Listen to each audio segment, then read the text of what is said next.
Assalamualaikum warahmatullahi wabarakatuh. Saya Nur Amaniel Hayat dengan NPM 21067031115. Saya di sini akan menjelaskan mengenai pertanyaan pemicu dari pekan 9 kelas material polimer. Yang pertama yaitu jelaskan klasifikasi dari material polimer. Nah, polimer dibagi berdasarkan beberapa jenisnya. Yang pertama yaitu berdasarkan komponennya. Terdapat polimer organik dan inorganik. Polimer organik adalah polimer yang tersusun dari senyawa organik, karbon, nitrogen, dan oksigen. Contohnya yaitu monomer etilen dan membentuk polimer etilena. Nah, yang kedua yaitu polimer inorganik. Nah, polimer ini tersusun dari senyawa-senyawa material inorganik di luar karbon, nitrogen, oksigen sebagai komponen penyusun utamanya. Contohnya material silikon. Nah, yang kedua yaitu berdasarkan sumber material.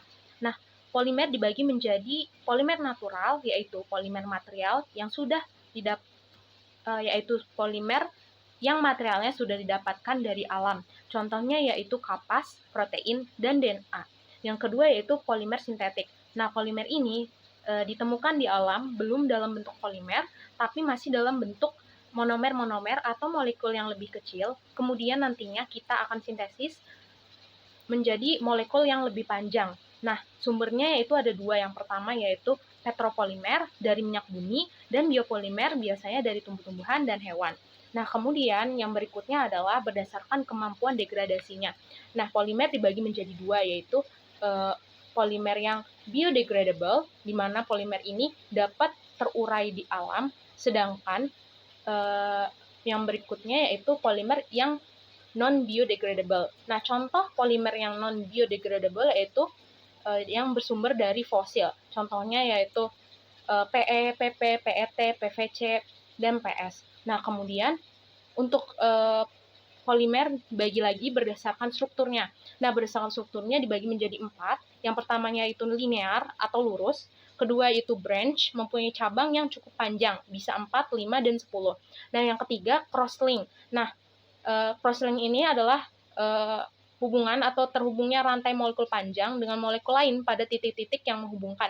Dan yang keempat yaitu network. Nah, ketika titik-titik hubung antar molekul polimer itu makin banyak, maka akan tercipta polimer dengan struktur network. Yang terakhir adalah berdasarkan monomer penyusunnya. Nah, yang pertama yaitu homopolimer, di mana polimer tersusun dari satu jenis monomer saja yang berulang-ulang.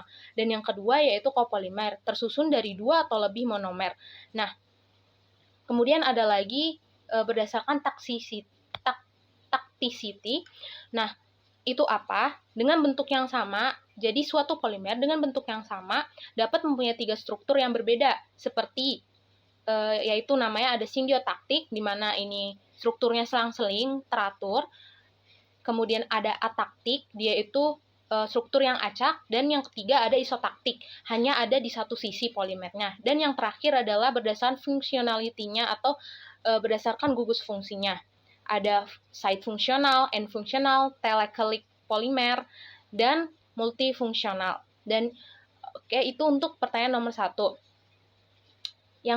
Untuk yang kedua, apa pengaruh berat molekul terhadap sifat termal dan mekanik? Jadi pengaruhnya yaitu semakin besar berat molekul polimer, maka sifat mekaniknya cenderung menjadi lebih kuat dan lebih kaku, sementara sifat termalnya cenderung menjadi lebih stabil dan tahan terhadap suhu tinggi. Yang kedua yaitu berat molekul juga mempengaruhi viskositas polimer, yang dapat mempengaruhi kemampuan polimer untuk mengalir dan membentuk menjadi benda-benda yang diinginkan. Semakin besar berat molekul polimer, semakin tinggi pula viskositasnya, sehingga polimer tersebut menjadi lebih sulit untuk diolah. Yang ketiga, selain itu, berat molekul juga mempengaruhi suhu leleh dan suhu dekomposisi polimer. Semakin besar berat molekul polimer, semakin tinggi suhu lelehnya, tetapi semakin tinggi pula suhu dekomposisinya. Oleh karena itu, dalam penggunaan polimer pada suhu tinggi perlu diperhatikan bahwa polimer dengan berat molekul tinggi mungkin lebih tahan terhadap suhu tinggi, tetapi juga dapat lebih mudah terdekomposisi.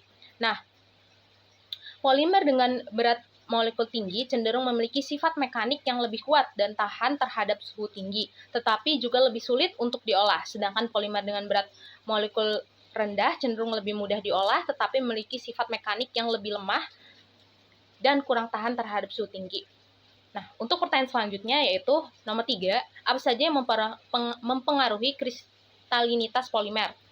Nah, yang mempengaruhi adalah berdasarkan struktur polimernya. Pertama, panjang rantai molekul. Semakin panjang, maka mempunyai kecenderungan untuk semakin amorf. Yang kedua, struktur yang bercabang atau branching.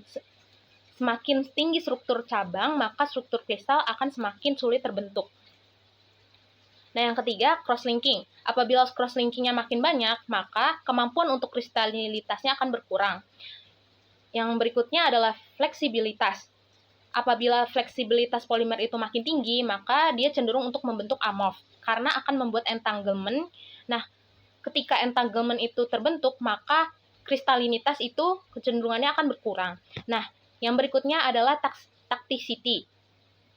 Seperti yang tadi sebelumnya disebutkan ada simbiotaktik, ataktik. Struktur yang paling sulit membentuk kristal.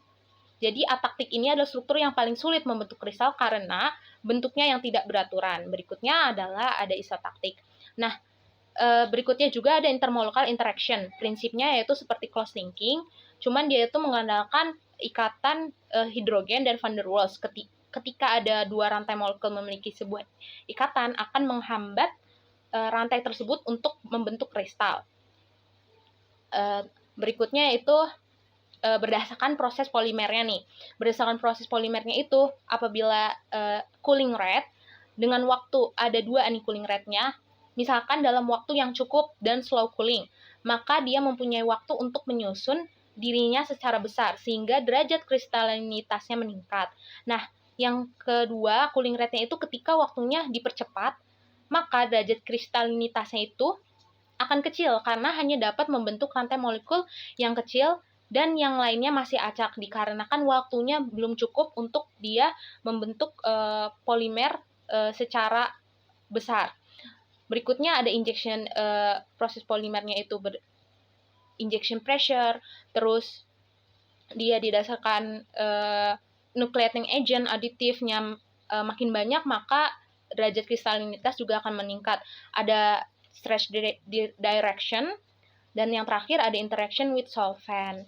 Terus untuk pertanyaan keempat, bandingkan nilai transisi gelas dan titik keleh dari polimer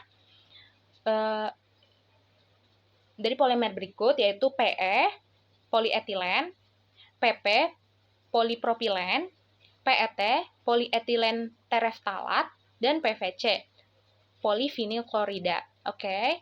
Mengapa perbedaan tersebut dapat terjadi? Nah, yang pertama yaitu PE atau polietilen. Nah, transisi gelas PE berkisar antara minus 120 derajat Celcius hingga minus 80 derajat Celcius, sedangkan titik lelehnya berkisar antara 110 derajat Celcius hingga 130 derajat Celcius, tergantung pada jenis PE yang digunakan. Nah, perbedaan ini terjadi karena PE memiliki struktur kristalin yang teratur, sehingga membutuhkan energi yang lebih tinggi untuk mencapai suhu lelehnya. Nah, yang berikutnya ada PP, polipropilen. Nah, transisi gelas PP berkisar antara minus 20 derajat Celcius hingga 0 derajat Celcius, sedangkan titik lelehnya berkisar antara 130 derajat Celcius hingga 170 derajat Celcius, tergantung pada jenis PP yang digunakan. Nah, perbedaan ini terjadi karena PP memiliki struktur kristalin yang lebih tinggi daripada PE, sehingga membutuhkan suhu leleh yang lebih tinggi. Nah, berikutnya adalah PET. Transisi gelas PET berkisar antara 70 derajat Celcius hingga 80 derajat Celcius, sedangkan titik lelehnya berkisar antara 245 derajat Celcius hingga 265 derajat Celcius. Perbedaan ini terjadi karena PET memiliki ikatan hidrogen yang kuat antara rantai polimer, sedangkan membutuhkan energi yang lebih tinggi untuk mencapai suhu lelehnya. Nah, berikutnya adalah PVC, polyvinyl chloride. Transisi gelas PVC berkisar antara 80 derajat Celcius hingga 90 derajat Celcius, sedangkan titik lelehnya berkisar 100 derajat Celcius hingga 200 derajat Celcius, tergantung pada jenis PVC yang digunakan. Perbedaan ini terjadi karena PVC merupakan campuran amorf dan kristalin, sehingga memiliki sifat transisi yang lebih rendah daripada polimer yang sepenuhnya amorf. Kemudian ada PS, TG-nya itu 85 sampai 105, sedangkan titik lelehnya itu 240 sampai 270. Perbedaan ini terjadi karena PS memiliki struktur amorf yang lebih tinggi daripada PE dan PP, sehingga membutuhkan energi yang lebih rendah untuk mencapai suhu lelehnya. Sekian dari saya, terima kasih.